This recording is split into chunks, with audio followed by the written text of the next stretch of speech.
जल्द ही मध्य प्रदेश में विधानसभा चुनाव होना है। कांग्रेस हो या बीजेपी, दोनों ही पूरा दम लगा रहे हैं कि कैसे करके अपनी सरकार को बनाया जाए या फिर बचाया जाए। आज हम बात करेंगे सुमावली विधानसभा की। यहाँ पर किस तरह की स्थितियां हैं। एंदल सिंह कंसाना जो बीजेपी के प्रत्याशी हैं, जिनको पहले ही टिकट दे दिया गया, वो किस तरह की तैयारी कर रहे हैं, कांग्रेस की क्या स्थितियां हैं और आखिरकार वहाँ की जो जनता है वो उसको लेकर क्या सोचती है। हमारे साथ इस समय मौजूद हैं एंदल सिंह कंसाना जी, एमपी एग्रो के अध्यक्ष हैं, सियासत के योद्धा हैं, लगातार लंबे समय से राजनीति करते रहे हैं। सन 1993 से वो विधायक रहे, फिर 98 में विधायक रहे और अब जो है वो एमपी एग्रो के अध्यक्ष हैं। बीजेपी ने उनको टिकट दे दिया। बहुत बहुत स्वागत है साधना पर आपका। Thank you. सबसे पहला सवाल तो एंदल सिंह जी यही है कि क्या माहौल है। टिकट बहुत पहले ही आपको दे दिया गया, क्या स्थितियां आपके क्षेत्र में। देखिए, टिकट दे दिया गया, पार्टी की मेहरबानी है। पार्टी के लिए बहुत बहुत शुक्रिया।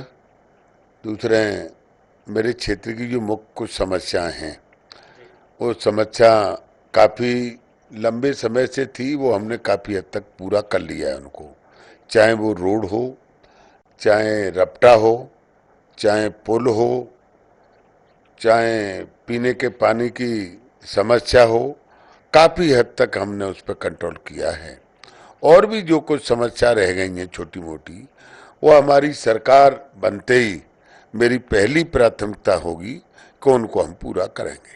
मुरैना से ये सीट आती है और अगर बात कर ली जाए, चूँकि अमूमन होता ये था कि जब आचार संहिता लग जाती थी उसके बाद टिकट दिए जाते थे, लेकिन बहुत पहले चुनाव से पहले जो है टिकट देना, आपको लगता है कि ठीक हुआ, मौका ज़्यादा मिलेगा, या फिर आपको लगता है कि बहुत जल्दबाजी भी कर दी गई। क्या लगता है आपको इसमें। नहीं, ठीक हुआ। अब उस समय कम समय मिलता है तो लोगों से संपर्क नहीं हो पाता। अब समय काफ़ी मिल गया है। हालांकि हम लोगों का तो संपर्क ही है, सतत चलता रहता है हम लोगों का। हम कोई नए तो है नहीं, लेकिन नए लोगों के लिए ये ठीक है कि वो काफ़ी समय मिल गया, लोगों से संपर्क कर लेंगे और अच्छे तरीके से चुनाव लड़ा जा सकेगा। सुमावली की सियासत की अगर बात कर ली जाए तो मैं लिस्ट देख रहा था, तो उसमें साफ तौर पर दिखाई दिया कि एक बार किसी दूसरे का विधायक, फिर एक बार इसका विधायक, इस तरह की राजनीति वहाँ पर रही है। इस बार क्या होने वाला है, क्योंकि आपने 5 साल के भीतर 2 बार चुनाव लड़ा, 18 में चुनाव लड़ा, फिर बाई इलेक्शन लड़ा आपने। ये आपने बिल्कुल ठीक प्रश्न किया है। सुमावली में एक दफे जनता चुन के फिर दोबारा नहीं चुनती। सिर्फ मैं ही एक ऐसा आदमी हूं, मुझे 93 और 98 में रिपीट किया गया। बाकी आज तक का रिकॉर्ड देख लो, जब से ये चुनाव हुए, ये रिपीट नहीं करती सुमावली की जनता, क्योंकि बड़े जागरूक लोग हैं सुमावली में, भले लोग हैं, सीधे लोग कहना चाहिए। सुमावली का वो पैटर्न है जो राजस्थान का है। और अब की सुमावली की जनता मेरी बारी है। अब की बार इस मेरी बारी में कोई भी आएगा वो सुरक्षित नहीं बचेगा, वो तो मारा ही जाएगा। बारी आपकी है या फिर जो अपोजिशन यानी कि जो विधायक वहां पर हैं उन्होंने अच्छा काम नहीं किया इसलिए आपको वहां पर जीत मिली। अब विधायक जी तो मेरे में एक आदत है, मैं किसी की बुराई नहीं करता, किसी विधायक की बुराई नहीं। अच्छा है विधायक हमारा, जो आएगा जो अच्छा ही आएगा। वही कांग्रेस तो अच्छा ही भेजेगी, लेकिन तय सुमावली की जनता को करना है क्या अच्छा कौन है। मेरा काम देख लिया, उनका भी देख लिया।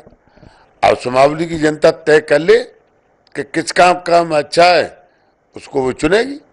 मुझे पूरा भरोसा है कि जनता मेरे काम को सराहेगी, चुनेगी, क्योंकि मैं जनता को जनता समझ के काम नहीं करता। मैं सुमावली क्षेत्र की जनता को अपने परिवार समझ के काम करता हूं।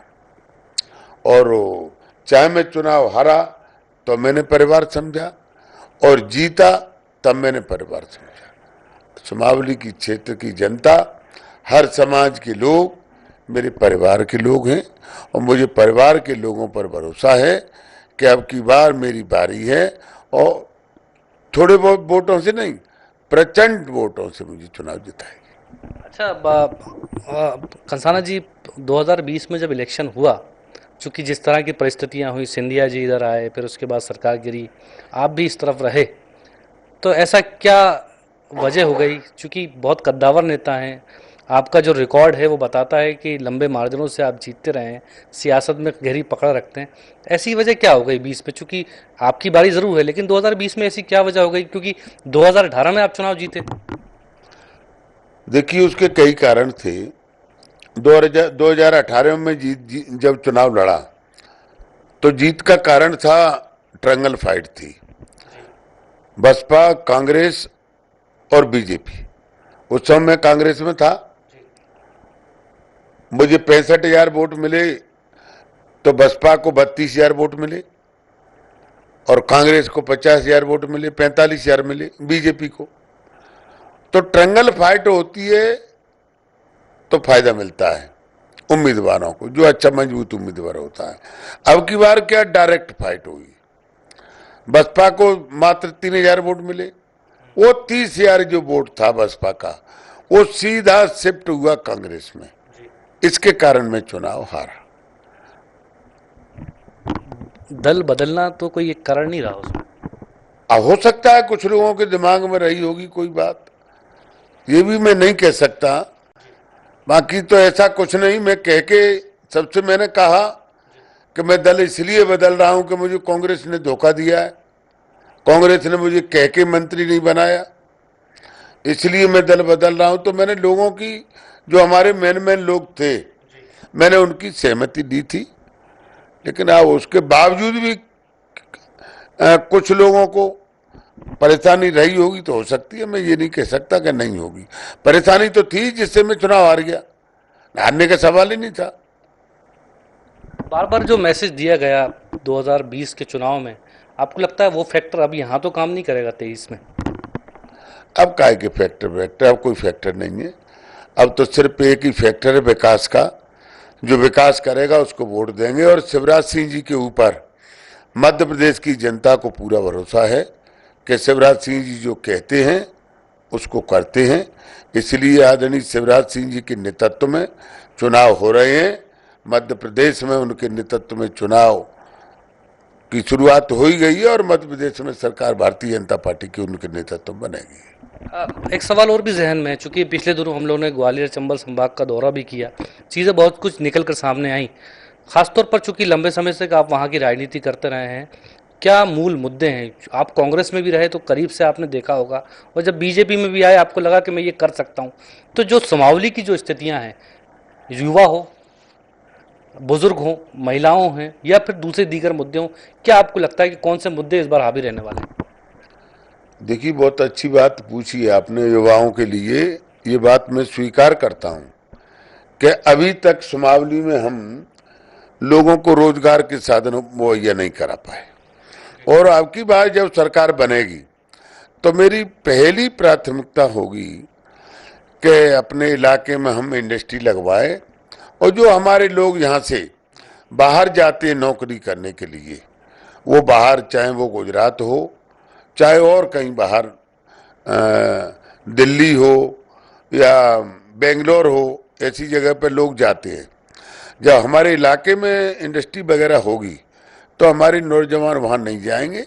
और मेरा पूरा प्रयास रहेगा कि उनको जो रोजगार बिहार और गुजरात और पश्चिम बंगाल में या अन्य कहीं मिलते हैं, वो हम रोजगार उनको सुमावली में दिलवाएंगे। बिल्कुल, आपने कहा, इससे पहले आपने एक बात कही कि मैं व्यक्तिगत किसी पर टिप्पणी नहीं करता हूँ विधायक में, लेकिन चूंकि देखिए विधायक चुनकर आता है तो लोगों की एक्सपेक्टेशन बहुत होती है। लोग सोचते हैं कि हमने इसको वोट दिया था और क्षेत्र में, आपको लगता है, आप उसी विधानसभा से हैं, लगता है कुछ कामकाज हुए हैं 2020 से लेकर अभी तक, चीज़ें बदली हैं? देखिए, विधायक जी हमारे काम तो कुछ नहीं कर पाए, वो बेचारे ऐसे ही घूमते रहे। एक तो केस वेस उन पे इतने लग गए, तो वो काम, हम तो अपना काम करेंगे, अपने प्राण बचाएं। उनका काम कोई प्लॉटिंग का है, तो उनने जो भी किया होगा फर्जीवाड़ा, उसके बारे में मुझे ज़्यादा जानकारी नहीं है। लेकिन अभी भी कई आवेदन उनके पड़े हैं, ढेरों आवेदन थानों में पड़े हैं। अब वो तो उनकी सजा चुनाव में जब टिकट मिलेगा, जब पता लगेगा। अभी तो क्या कह सकते हैं, अभी आज से मैं कुछ नहीं कह सकता, लेकिन विधायक बढ़िया आदमी है, दोस्त है हमारा, भाई है हमारा छोटा, चाहे वो जो भी कांग्रेस का टिकट मांग रहे हैं सब मेरे भाई हैं, कोई भतीजा है, अच्छे ही लोग हैं। हम लोग राजनीतिक लोग हैं, एक दूसरे की बुराई नहीं करना चाहिए।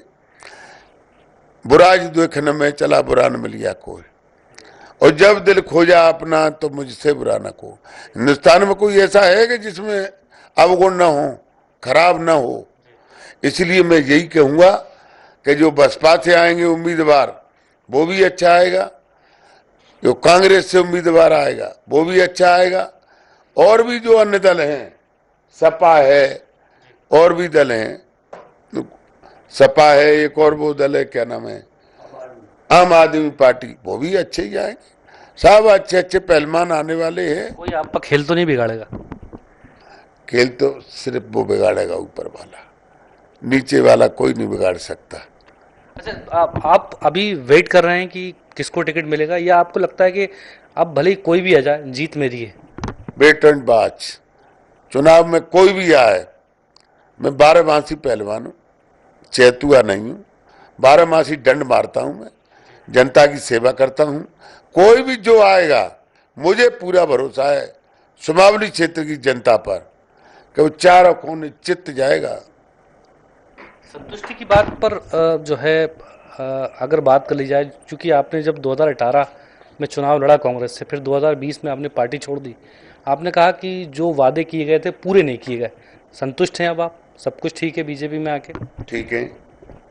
कांग्रेस मैंने, जैसा कि आपने कहा, मैंने पार्टी इसलिए छोड़ी, हम जो वायदे करके जनता में आए थे वो कमलनाथ जी ने पूरे नहीं किए। कमलनाथ जी से हमने कहा कि आपने कहा कि मैं 10 दिन में कर्जा माफ करूंगा, कांग्रेस के हाईकमान ने कहा कि कमलनाथ जी 10 दिन में कर्जा माफ करेंगे, और 10 दिन में नहीं करेंगे तो 11वें दिन सीएम को हटा देंगे। सीएम नहीं हटाया, 1 साल हो गए, कर्जा माफ नहीं हुआ। हम उनसे कहें ये विकास कराओ, साला भवन बनाओ, पंचायत भवन बनाओ, हैंडपंप लगाओ, रोड बनाओ, खरंजा बनाओ, पैसा ही नहीं है, पैसा ही नहीं है। बाद में तो इस पे आ गए कि समय ही नहीं है, समय ही नहीं है। पहले पैसा की मांग की, पैसा नहीं है, और फिर समय नहीं। जब पैसा नहीं है, समय नहीं है, तो जनता के जो वायदे हैं तो पूरा करने पड़ेंगे, नहीं जनता माफ नहीं करेगी। वादे तो इस बार भी बहुत बड़े बड़े हैं, ऐसा नहीं कि फिर 2018 की तरह कोई। देखिए, जो भी वायदे हमने किए, हमारी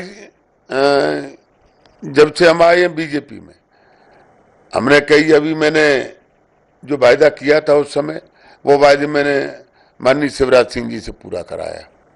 अभी सुमावली में मैंने 50 बेड का हॉस्पिटल मंजूर कराया है। मैंने 2 हायर सेकेंडरी स्कूल अपने इलाके में कराए हैं। मैंने 2-3 रपटा अपने उसमें कराए हैं विधानसभा में। मैंने कुछ सब स्टेशन कराए हैं विद्युत विभाग के। तो हमने जो भी कांग्रेस के टाइम में उसमें नोट कराए चुनाव घोषणा पत्र में, वो मैंने इनसे, शिवराज सिंह जी से पूरा करा लिए हैं। और भी सरकार बनने के बाद मुख्य मेरी जिम्मेदारी होगी कि इलाके में बड़ा इंडस्ट्री लगाएं ताकि लोगों को रोजगार मिल सके। अच्छा, आखिरी में मेरे 2 सवाल हैं आपसे, कांग्रेस से ही जुड़े हुए हैं, चूंकि कांग्रेस से आप आए। जब ये पीरियड रहा, जब आप चुनाव हारे, पहले मंत्री बनाए गए, फिर चुनाव हारे, फिर आप एमपी एग्रो के अध्यक्ष बनाए गए, इस दौरान किसी और से बातचीत तो नहीं हुई आपकी? क्या आपको लगा कि नहीं मुझसे गलती हो गई, वापस बैक जाने का, ऐसा कुछ बातचीत किसी से नहीं? क्योंकि कहा गया कि कई लोगों ने बातचीत की कमलनाथ से। मैं आज आपके माध्यम से कहना चाहता हूं, जब से मैंने कांग्रेस छोड़ी है उस समय से लगा के और आज तक माननीय कमलनाथ जी और माननीय दिग्विजय सिंह जी से मेरी कोई चर्चा भी नहीं हुई, जबकि मेरे बाजू में ही रहते हैं माननीय दिग्विजय सिंह जी। आज तक मेरी मुलाकात नहीं टेलीफोन से हुई और नहीं वैसे कभी बात हुई, और नहीं मैंने किसी को कोई चर्चा की। मेरे में ये आदत नहीं है। मुझे मालूम है कि जब ऐसा कोई कदम उठाएंगे तो नुकसान भी होगा, नफा भी होता है, नुकसान भी होता है। मैंने कभी परवाह नहीं की।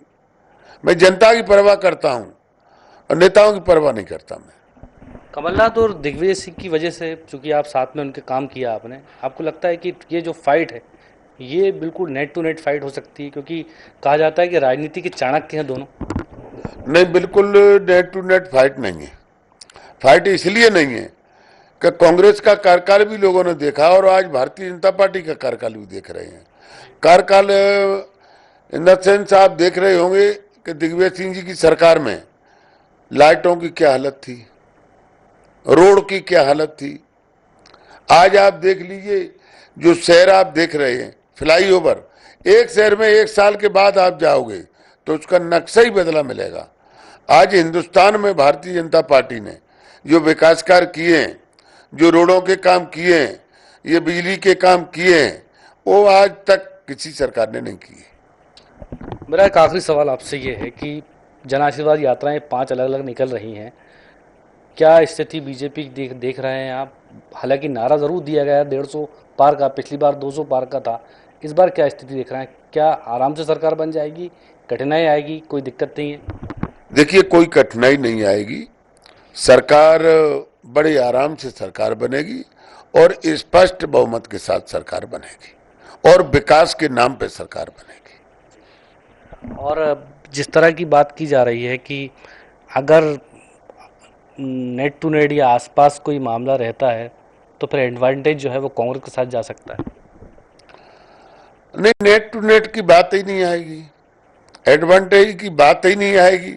जब स्पष्ट बहुमत से सरकार बनेगी, कहाँ सामान्य कांग्रेस पे है, कहाँ बेचारे तो बूढ़े नेता हैं। ये तो मैं तो आपके चैनल के माध्यम से दोनों से आग्रह करना चाहता हूँ, ये उम्र आराम की होती है। जिस उम्र में आप धाए धाए लगे हो, धाए धाए लगे हो, अरे आराम करो पिताजी, आराम करो। मैं दोनों बुजुर्गों को सादर प्रणाम करता हूँ और उनसे कहता हूँ कि आराम का समय है, आराम करो। इस प्रदेश को युवाओं के, अच्छे लोगों के हाथ में जाने दो। जो विकास हो रहा है, देखिए प्रदेश का विकास, मैं प्रदेश की बात नहीं कर रहा, देश की बात कर रहा हूं। एक जमाना वो था कि हमारे हिंदुस्तान की कितनी हालत खराब थी। जब हम सवेरे देखते थे अखबार में कि 10,000 करोड़ का घोटाला, केंद्रीय मंत्री फलाने 20,000 करोड़ का घोटाला। मैं आपके माध्यम से कहना चाहता हूं कि मोदी जी जब से आए, 100 रुपए का घोटाला आपने केंद्र सरकार में सुना है? कोई 100 रुपए का घोटाला नहीं। मध्य प्रदेश में जब से शिवराज सिंह जी आए, आपने 100 रुपए का घोटाला किसी मिनिस्टर का सुना है, किसी निगम के चेयरमैन का सुना है? कोई घोटाला नहीं। काम बड़े पारदर्शिता से हो रहा है, सबका साथ सबका विकास। घोटाले की बात आपने की, एक सवाल और जहन में आ गया। आपके पुराने दोस्त कांग्रेस में ही हैं, बातचीत तो होती होगी? कौन?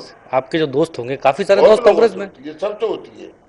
तो कोई इधर आने की कुछ बात हुई आपकी, किसी की कोई चाहता हो आना? उनको वहीं रहने दो, मैं तो आ गया, हम आ गए, हमारे कई 20-22 साथी आ गए, और थोड़ा बहुत तो बचने दो भाई, नहीं नाराज हो जाएंगे पिताजी हमारे। दोनों हमारे पिता तुल्य जो बुजुर्ग हैं, ये नाराज हो जाएंगे, उनको वहीं रहने दो। बहुत शुक्रिया हमसे बात करने के लिए। तो ये थे ऐंदल सिंह कंसाना, जिनका साफ तौर पर ये कहना था कि न सिर्फ वो सुमावली से चुनाव जीतने जा रहे हैं, बल्कि मध्य प्रदेश में भी बीजेपी बड़े स्तर पर सरकार बनाएगी, बहुमत से सरकार बनाएगी, और कांग्रेस कहीं भी मैदान में नजर नहीं आ रही है। कैमरा पर्सन अभिलाष तिवारी के साथ अमीन बेग, साधना न्यूज, भोपाल। ये और पूछ लो आप मुझे, उत्तर दे।